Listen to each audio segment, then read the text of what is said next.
Hi guys, so I've got an interesting little game for you today to share. So the real focus of Chess Bootcamp is really to help people who want to get beyond the 1000 rating point barrier and to continue to improve. Now what happened today is I played a series of rapid games this morning, didn't do terribly well. I think I played 5-1-1, lost 4.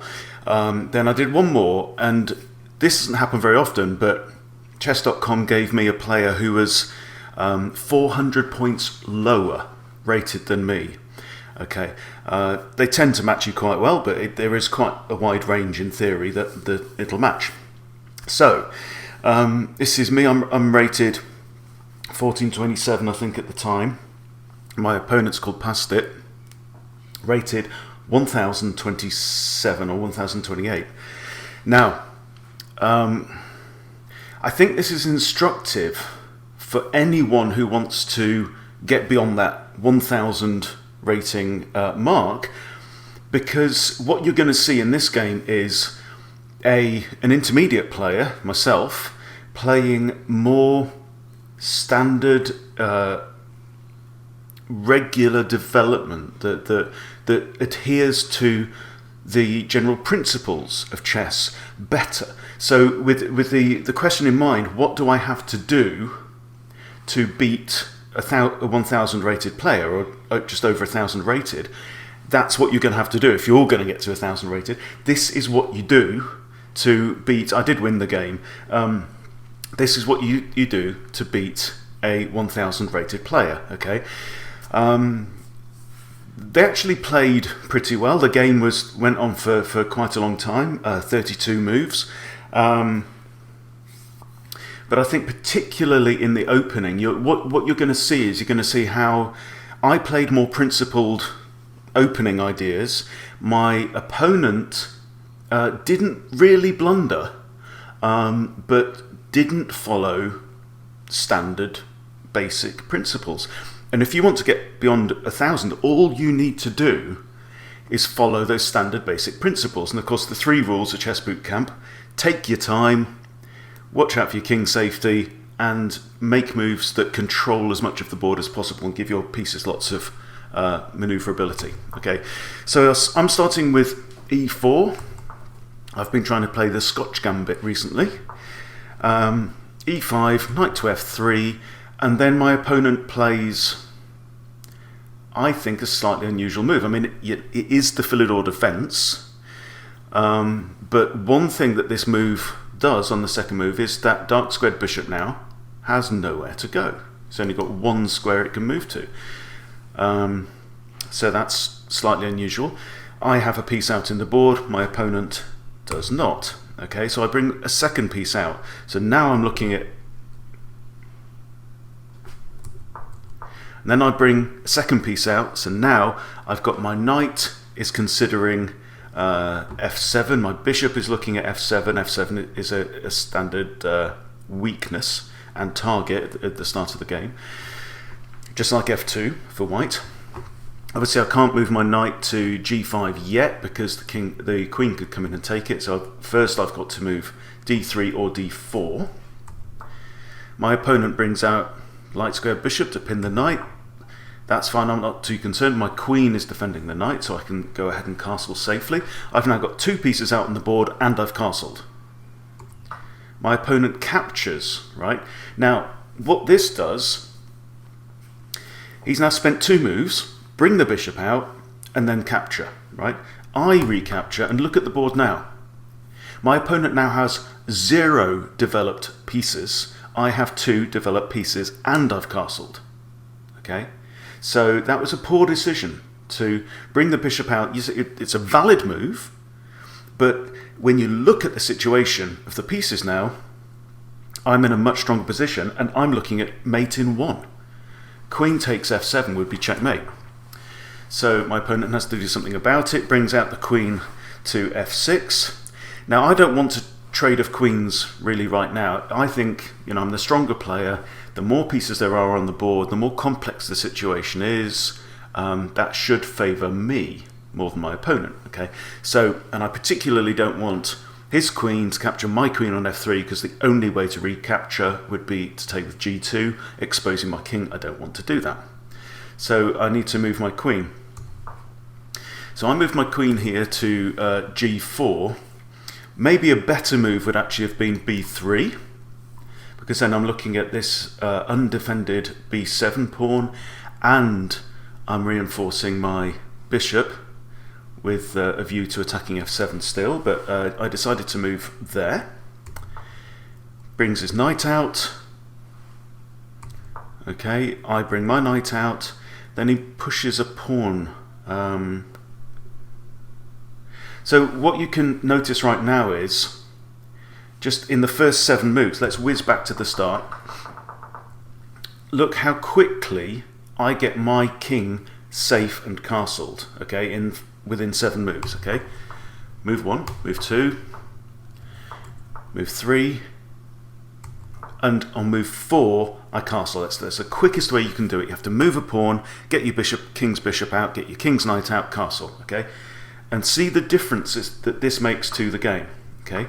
Takes, queen out, I come out of the way. In fact, the idea here is actually that I wanted to jump into c8 if I could. If I go into c8, the king is forced to move to e7, then I capture c7, I've already won a pawn, the king has to go back to there, you know, I can then capture b7. So that's a common thing to look out for. If the queen comes out early, can you sneak in? Plays knight out, knight out. Then my opponent plays c6. So one thing that's slightly dubious about this move is that it's preventing my opponent, it's making the queen side more exposed. So right now, the only way that he can castle would be to castle long on the queen side. That move, c6, makes it slightly less attractive and with less safety for the king, because he's opened up this diagonal here for pieces to come in. Then I play d3, so this is doing 2 things.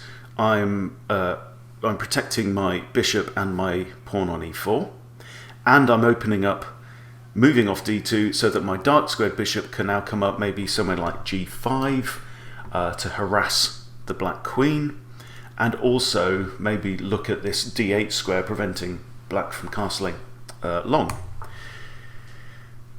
I did consider this.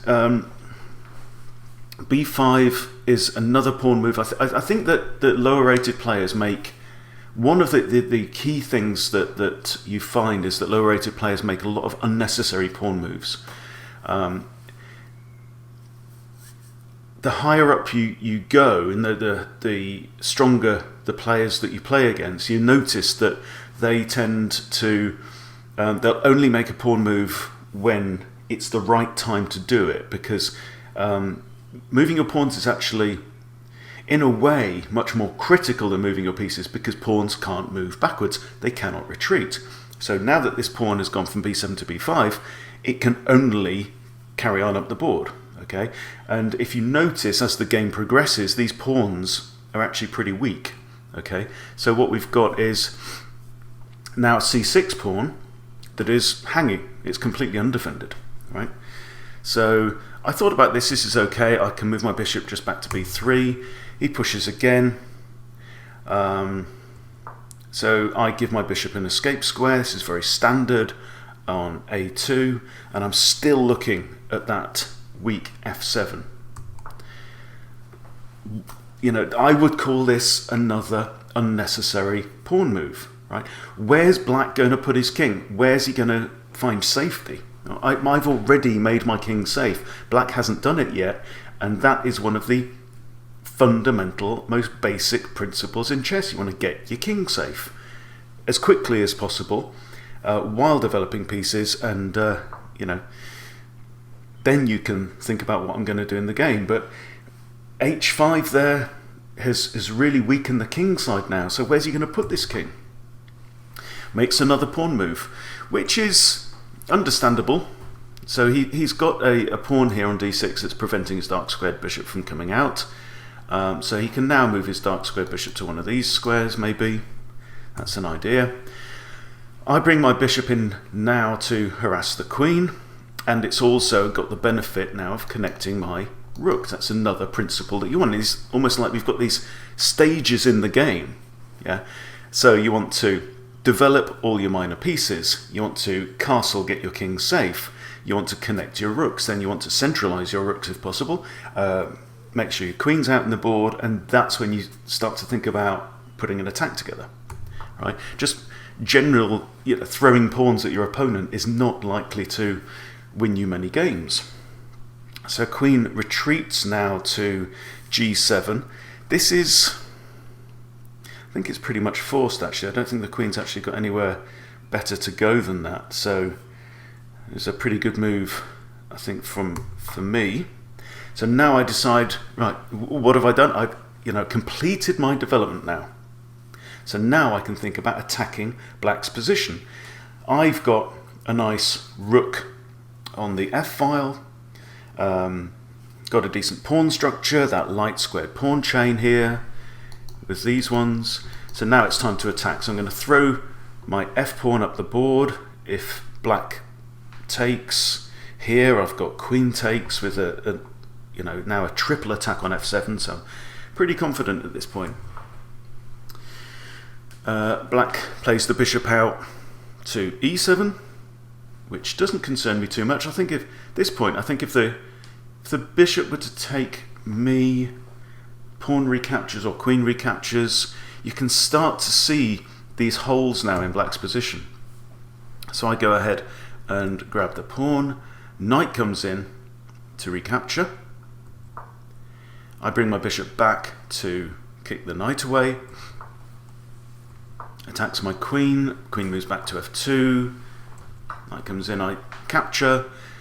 Pawn captures. And now I throw my queen in here. So c6, as we noticed earlier on, is undefended. So I'm going to put my queen in.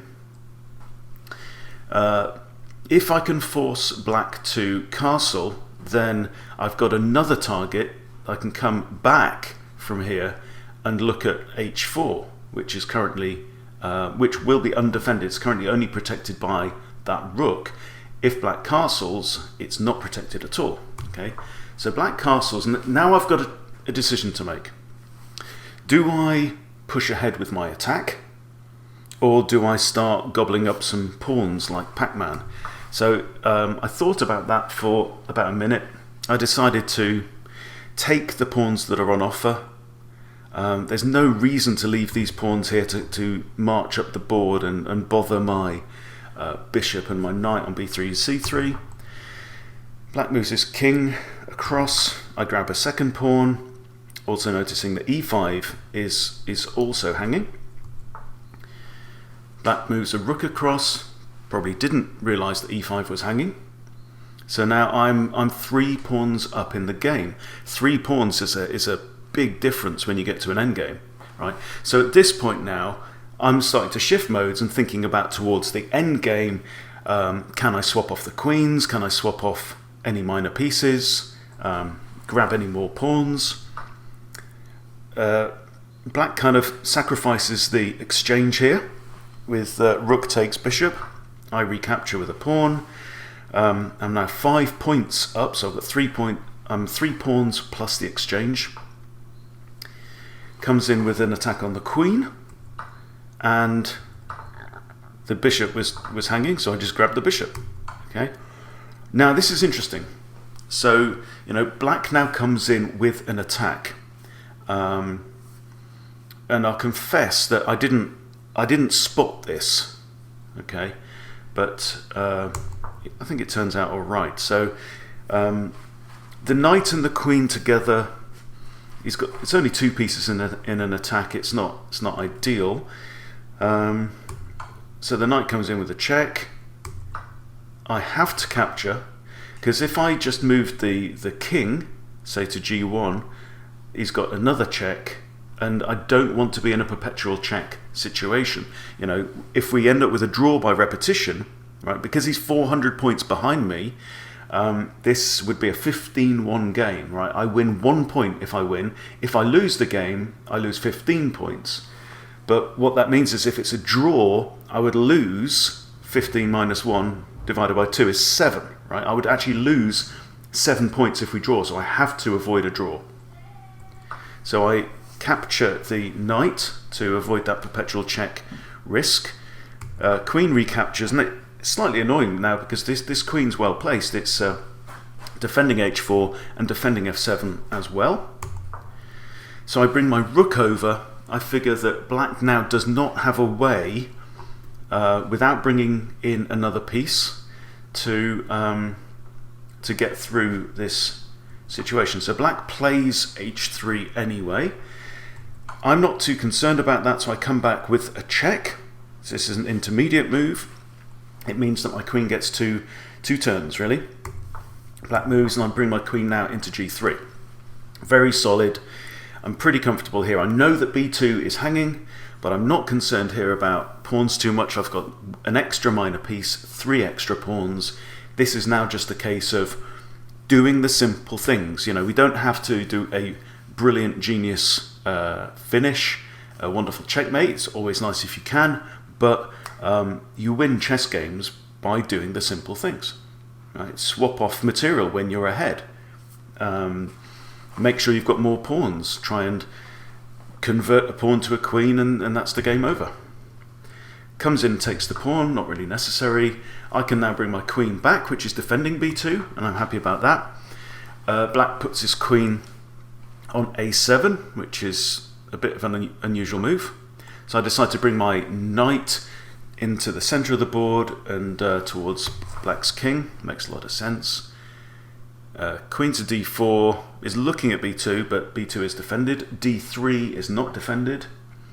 But I decide, what the heck, let's go ahead and start to push up the board. Queen takes pawn. I come in with a check. And can you see the trick here? Alright, so queen's there. I move in with a check, and it's also a discovered attack on the rook on a8. And at that point, black actually ran out of time. Yeah, it took more than 20 seconds on the last move.